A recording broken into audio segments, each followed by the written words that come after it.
গাজায় মানবিক সংকট যখন দীর্ঘ থেকে দীর্ঘায়িত হচ্ছে, ঠিক তখনই উপত্যকাটির গাজা সিটি দখলের নতুন পরিকল্পনা হাতে নিয়েছেন ইসরায়েলের প্রধানমন্ত্রী বেনিয়ামিন নেতানিয়াহু।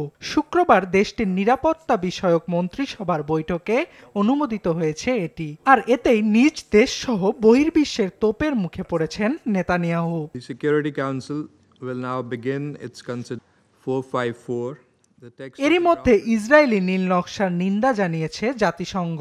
পরিকল্পনাটি আন্তর্জাতিক বিচার আদালতের আইনের পরিপন্থী বলে আখ্যা দিয়েছেন সংস্থাটির মানবাধিকার বিষয়ক হাই কমিশনার ফলকার টুর্ক। অবিলম্বে সিদ্ধান্তটি বাতিলের আহ্বানও জানান তিনি।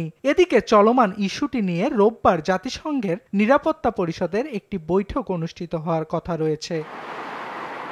এদিকে পরিকল্পনাটির বিরোধিতা করেছে চীন, সৌদি আরব, তুরস্ক, নেদারল্যান্ডস, অস্ট্রেলিয়া সহ বিশ্বের বিভিন্ন দেশ। নিন্দা জানিয়েছে ইউরোপীয় ইউনিয়নও। এটি বাতিলে ইসরায়েলের ওপর চাপ প্রয়োগে আন্তর্জাতিক সম্প্রদায়কে আহ্বান জানিয়েছে তুরস্কের পররাষ্ট্র মন্ত্রণালয়। একই বিষয়ে তীব্র নিন্দা জানিয়েছে সৌদি সরকারও। অন্যদিকে নেতানিয়াহুর গাজা দখলের পরিকল্পনাকে ভুল সিদ্ধান্ত বলে মন্তব্য করেছেন যুক্তরাজ্যের প্রধানমন্ত্রী কিয়ার স্টারমার।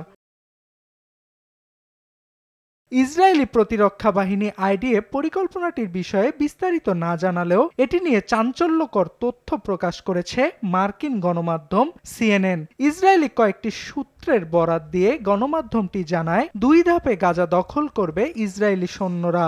এটি বাস্তবায়নে বাহিনীটির 5 মাসের মতো সময় লাগবে বলেও জানিয়েছে সিএনএন। এ সময় উপত্যকাটির কয়েক লাখ মানুষকে সরিয়ে নিতে বাধ্য করবে ইসরায়েলি প্রতিরক্ষা বাহিনী আইডিএফ।